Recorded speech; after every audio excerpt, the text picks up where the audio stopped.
국내 최대 가상자산 거래소 업비트를 운영하는 두나무가 네이버의 계열사가 되는 방안을 추진하고 있습니다. 가상자산 제도화로 한창 주가를 올린 두나무의 이 같은 결정에 시장에서는 의문의 시선을 보내고 있습니다.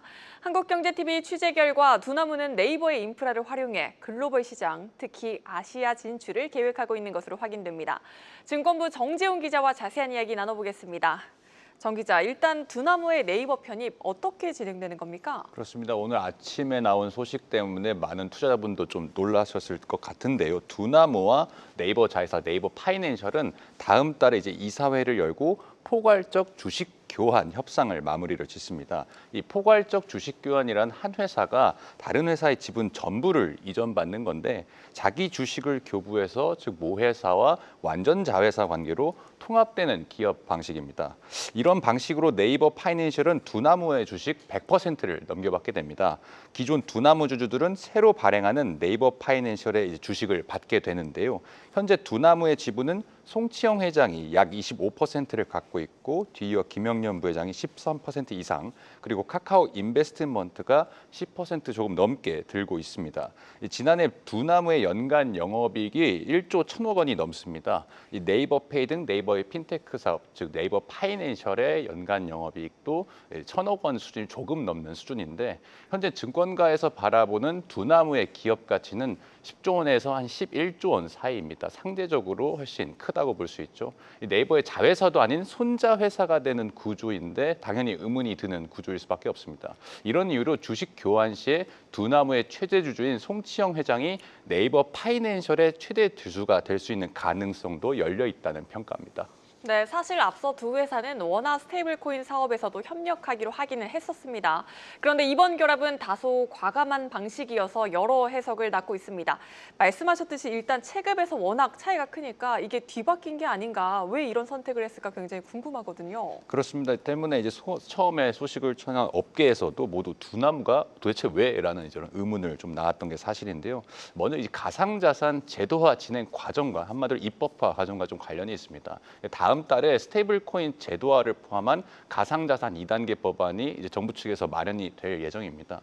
국회 입법을 통해서도 이제 민간 기업들이 스테이블코인을 발행을 허용하는 내용들이 논의가 되곤 있지만 이 가상자산 거래소만을 운영하는 두나무 입장에서는 이 스테이블코인 사업에서의 규제 리스크가 상당히 크다고 볼 수 있겠습니다. 이 기성 핀테크 기업인 네이버와의 결합을 통해서 이 규제 불확실성에 공동으로 대응하겠다는 게 첫 번째 목적이라고 볼 수 있고요. 무엇보다 중요한 것은 글로벌 진출입니다. 저희가 확인한 결과 두나무는 네이버 인프라를 적극 활용해서 글로벌 진출, 특히 동아시아와 동남아시아 진출을 지금 계획을 마련하고 있습니다. 이 네이버는 자회사 네이버 클라우드 그리고 네이버 웹툰, 라인 등을 통해서 이미 일본과 대만, 태국, 인도네시아 등지에 진출해 있습니다. 이 네이버와 한 몸이 된 두나무는 이러한 글로벌 인프라를 적극적으로 이용할 수 있게 되는 건데요. 두 회사가 결합 시 네이버와 두나무 경영진은 또 별도의 역할을 부여받게 됩니다. 네이버 경영진은 스테이블코인 결제와 보급에 집중합니다.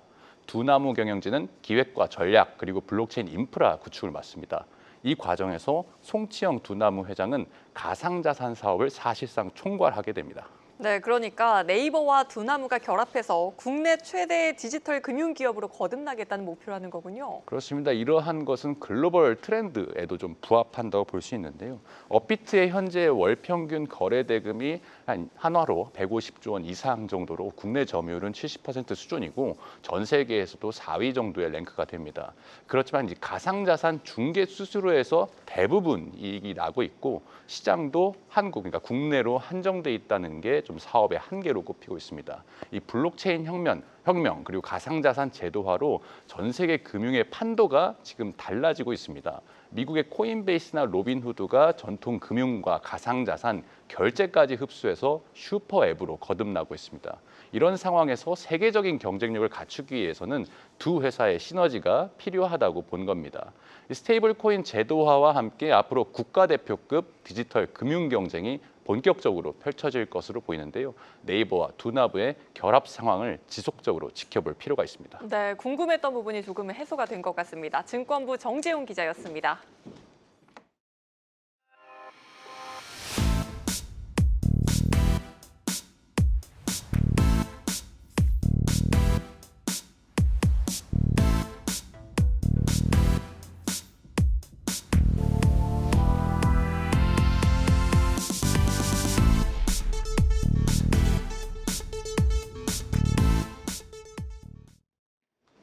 원달러 환율이 다시 1,400원대 초반으로 올랐습니다. 8월 1일 이후 약 2달 만인데요. 미국이 기준금리를 인하하고 외국인이 국내 주식을 이만큼 대거 사들이는데도 이 통상적인 흐름과 달리 왜 오름세를 보이는 걸까요? 우선 미국의 기준금리 인하 기대감이 줄어든 데 따른 걸로 풀이됩니다. 이 파월 의장이 금리 인하에 신중한 입장을 밝힌 데 이어 시카고 연은 총재 역시 금리를 성급하게 내리는 것은 위험하다고 언급했는데 이 시장에선 연준이 추가 금리 인하에 소극적인 태도로 돌아섰다는 평가가 나오고 있습니다. 이 수급 요인도 환율 불안정성을 키우고 있습니다. 국내 거주자의 해외 증권 투자와 기업들의 대미 투자 대비 달러 매수 수요가 더욱 견조한 상황입니다. 여기에 수출 기업들도 환율 하락 기대가 크지 않아 내고 물량을 적극적으로 내놓지 않으면서 외국인이 조금만 순매도로 돌아서면 환율이 쉽게 튀어오르는 현상이 나타나고 있습니다. 외국인들이 많아봐야 한 달에 10조 원 정도를 매수하는 반면 이 수출 기업들의 일평균 수출 금액이 3조 원 정도거든요. 이 외환 시장에 훨씬 더 큰 영향을 주고 있다는 거고요. 또 3,500억 달러 대미 투자를 둘러싼 한미 관세 협상이 교착 상태인 것도 환율 상승 요인입니다. 오늘 이재명 대통령은 뉴욕에서 스콧 베선트 미국 재무장관을 만나 한국은 경제 규모와 외환 시장, 인프라 측면에서 일본과 다르다며 이를 고려해 협상이 이뤄지길 바란다고 밝혔습니다. 협상 결과가 아직 오리무중인 만큼 이 3,500달러 규모의 대미 투자와 관련한 불확실성이 여전히 시장의 부담으로 작용하고 있는 거고요. 이 전문가들은 한미 간 통화 스와프, 관세 협상 등 이 회담 결과에 따라 환율 변동성이 확대될 가능성이 있다고 내다보고 있습니다. 원달러 환율이 1,400원 선에서 유지될지는 여전히 미지수입니다. 전문가들은 한미 관세 협상의 전개 상황, 미 연준의 금리 인하 경로 등을 핵심 변수로 꼽는데요. 장기간의 추석 연휴를 앞두고 수출 기업들의 움직임, 외국인의 자금 향방도 함께 살펴보셔야겠습니다. 지금까지 뉴스 브리핑이었습니다.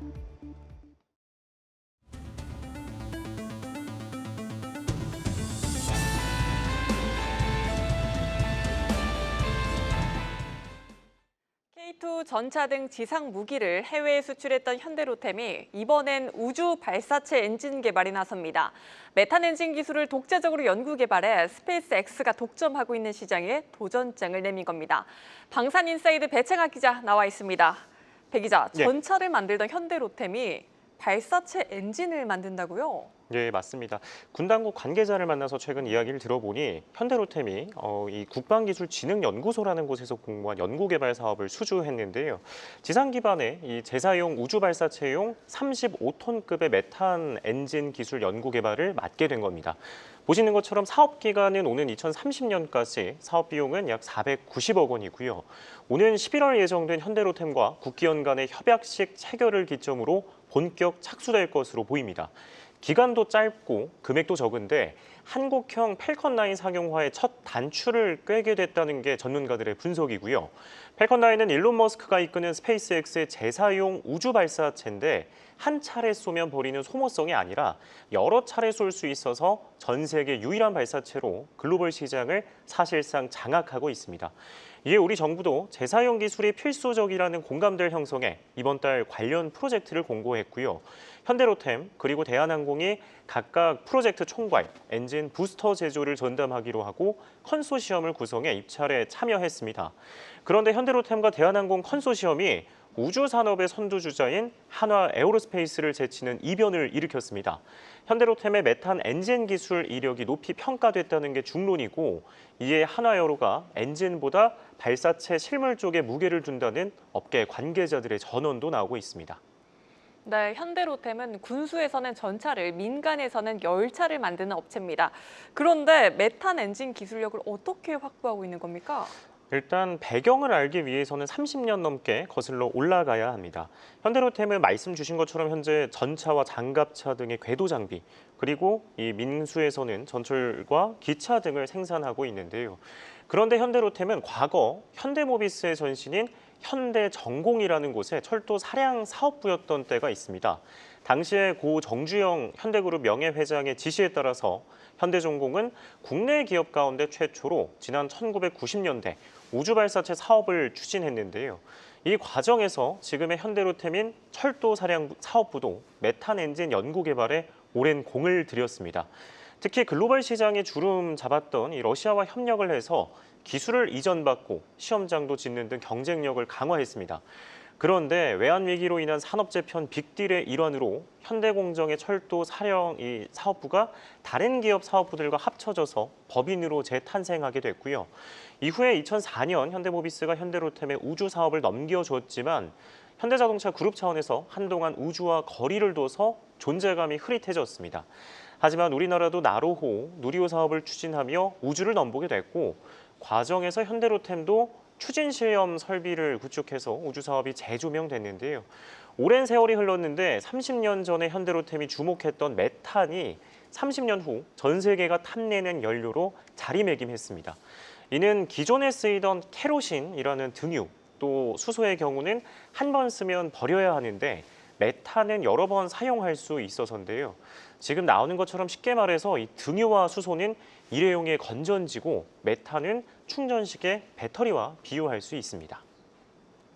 네, 이렇게 쭉 들으니까 너무 재밌는데요. 네. 현대로템의 신사업 굉장히 기대가 되는 부분입니다. 다른 주목해 볼 만한 것들도 있을까요? 지금은 이제 우주에 대해서 말씀을 드렸고요. 이 우주와 맞닿아 있는 항공용 엔진도 있습니다. 세계 각국이 현재 본격적으로 전력화 중인 5세대 전투기가 있는데 이는 적의 탐지와 추적을 피할 수 있는 스텔스, 더불어서 초음속의 순항이 핵심 요소입니다. 음속보다 빠른 속도를 가리키는 초음속은 마하 1을 초과하는 모든 속도를 일컫습니다. 그런데 전투기가 초음속으로 날려면 램제트 엔진이라는 것이 탑재되어야 하는데요. 미사일과 같은 고속 비행체들도 마찬가지입니다. 현대로템은 지난해 7월 한국형 초음속 전투기 KF-21에 싣는 공대공 유도탄의 램제트 엔진을 담당하는 부체계 업체로 선정이 됐습니다. 미사일의 유도 체계는 LIG 넥스원이 독성 물질이 묻어있는 탄두, 또 기폭장치인 신관은 한화 에어로스페이스가 맡았습니다. 앞으로 전투기용 램제트 엔진 양산을 위해서 먼저 미사일용에서 트랙 레코드를 쌓고 있는 거고요. 램제트 엔진이 쓰이는 글로벌 초음속 미사일 시장의 규모는 지난해 약 133억 달러로 우리 돈 20조 원에 육박합니다. 해마다 두 자릿수 성장세를 이어가고 있는데 아직 열리지 않은 이 5세대 초음속 전투기 시장의 경우 몇 배나 더 클 것으로 추산되고 있습니다. 네, 여기까지 듣겠습니다. 방산 인사이드 배창학 기자였습니다.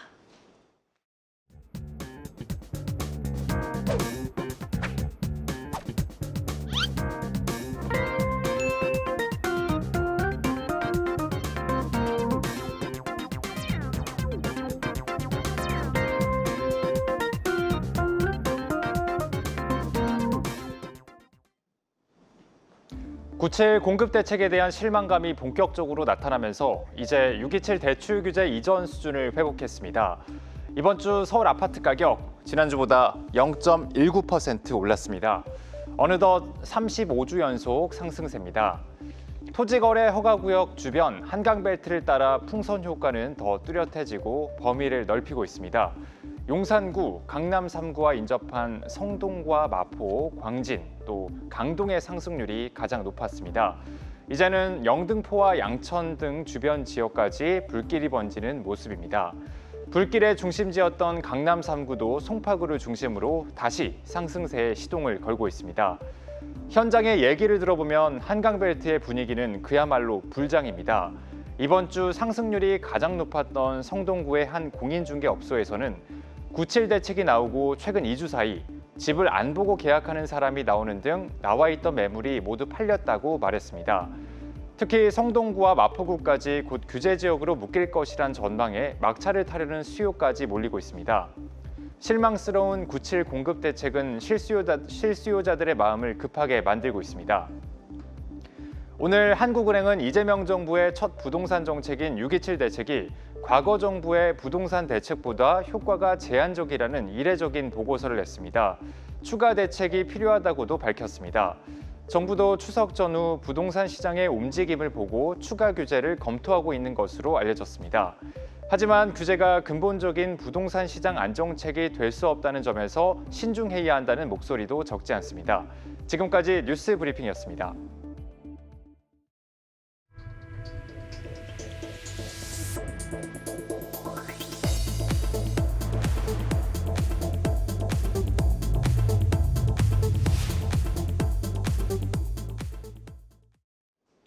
은퇴 후에도 여전히 높은 소비력을 자랑하는 시니어 세대. 금융시장에서도 시니어 파워가 세지고 있습니다.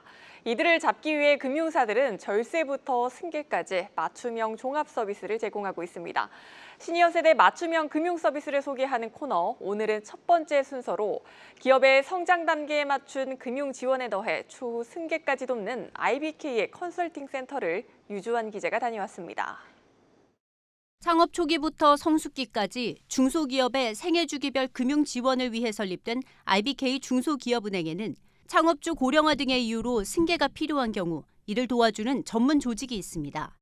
대형 회계법인 출신 회계사와 세무사 등으로 구성된 IBK 컨설팅 센터 내 세무회계 컨설팅팀은 지난 2006년부터 20년 가까이 고객들의 가업 승계를 무료로 지원하고 있습니다. 기업의 요청이 있는 경우 배정을 받은 전문 인력이 해당 기업에 일주일간 상주하며 최대 절세를 포함한 원활한 기업 승계와 관련한 맞춤형 전략을 마련해 줍니다. 요청 기업들의 수요는 매년 늘고 있는데 최근 고령화가 가속화하며 지난 2020년 252건이었던 컨설팅 건수는 2024년 375건으로 4년 만에 49% 증가했습니다. 가업승계 세제지원제도나 증여세 과세특례 제도를 활용해서 법에서 정한 한도 내에서 저희가 그 공제를 활용해서 세금을 이제 절세할 수 있는 부분이 있고요. 일부 지배구조 변경이라든가 그런 그 전략들이 필요한 경우에는 그 부분도 이제 관계사까지 다 고려해가지고 저희가 컨설팅을 제공하는 측면. 자문의 핵심 전략은 가업 상속 공제 제도와 증여세 과세 특례 제도의 활용입니다. 과세 표준을 산정할 때 최대 600억 원까지 공제받을 수 있습니다. 예를 들어 150억 원의 주식을 포함한 200억 원의 재산을 자녀에게 상속할 때 지원 제도를 활용하면 산출세액이 약 93억 원에서 18억 원까지 75억 원이나 줄어들게 됩니다. 하지만 공제 요건이 복잡하고 요건을 충족하기 위해 10년 이상의 기간이 필요해 승계가 예상되는 시점에 훨씬 앞서 준비하는 것이 필수입니다. 또 관련 세법이 달라지거나 새로운 유권 해석이 나올 수 있어 이 역시 고려가 필요하다는 지적입니다. 10년 정도 이제 계획을 잡고 가업승계 로드맵을 세우고 그렇게 진행하는 것이 제일 좋은 측면에서 만약에 연령이 이제 한 70대 후반이나 이제 80대가 되셔가지고 이제 컨설팅을 신청을 하셨는데 요건 자체가 이제 충족이 되지 않는 경우가 있습니다. 만약에 10년 이상의 이제 생존에 계시지 않는다 그러면 이 제도를 활용할 수가 없는 그런 안타까운 상황도 저희가 이제 경험을 해봤거든요. 활용을 할 때는 빠르면 빠를수록 좋을 것 같은 그런 생각이 듭니다. 한국경제TV 유주환입니다. 원자력안전위원회가 부산 기장 고리 원자력발전소 2호기 계속운전 허가 여부를 두고 회의를 이어가고 있습니다. 오늘 중에 허가 여부가 결정될 텐데요. 만약 원안위가 계속운전을 허가하면 고리 2호기는 2023년 4월 정지된 이후 약 2년 반 만에 수명을 10년 늘려 다시 운전 절차에 들어가게 됩니다. 자세한 내용 세종주재기자 연결해 알아보겠습니다. 박승환 기자. 회의가 길어지고 있습니다. 결과 어떻게 나올 것으로 예상되고 있습니까? 네, 고리 2호기 수명 연장을 비롯한 원자력안전위원회 논의 길어지고 있습니다. 원안위는 오늘 오전 10시 반부터 회의를 열고 고리 원자력발전소 2호기 계속운전 허가 등 3개 안건을 살펴보고 있는데요. 비슷한 심의가 2015년 월성 1호기 이후 10년 만인 만큼 신중하게 들여다보는 중으로 해석됩니다.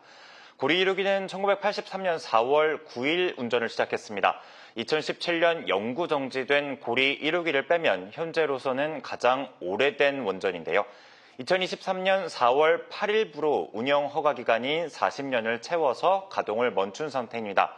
연장 결정이 되면 고리 2호기는 멈춰선 지 약 2년 반 만에 다시 돌아가고 수명은 2033년 4월까지로 10년 늘어나는데요. 운전에 필요한 준비를 마치고 실제 가동에 들어가면 앞으로 약 7년간의 추가 운전이 가능해질 것으로 예상됩니다. 네, 이 대통령은 원전 정책에 있어서 합리적 에너지 믹스 차원에서 실용적인 접근을 강조한 바 있습니다.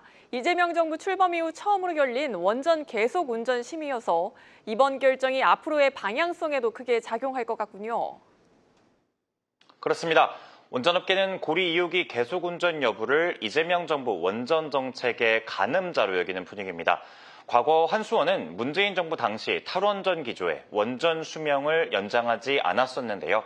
윤석열 정부 들어 기조가 바뀌면서 안전심사를 비롯한 계속운전 신청 준비에 들어간 바 있습니다. 결정은 이정명 정부에서 이뤄지게 된 건데 한수원은 전체 10기의 원전 계속운전을 신청한 상태입니다. 고리 3호기와 고리 4호기가 각각 지난해와 올해 운전을 중단했고 연말에 한빛 1호기, 내년 한빛 2호기도 운영기간이 끝나기 때문이죠. 앞서 이 대통령은 취임 100일 기자간담회에서 원전도 있는 것은 써야 한다. 또 가동기간이 지난 것도 안전성이 담보되면 연장해야 한다고 말한 바 있습니다. 신규 원전 건설에 대해서는 회의적인 입장이었지만 기존 원전의 계속운전 가능성을 열어둔 만큼 원안이 역시 보조를 맞출 거란 예상에 무게가 실립니다. 지금까지 세종 스튜디오에서 한국경제TV 박승환입니다.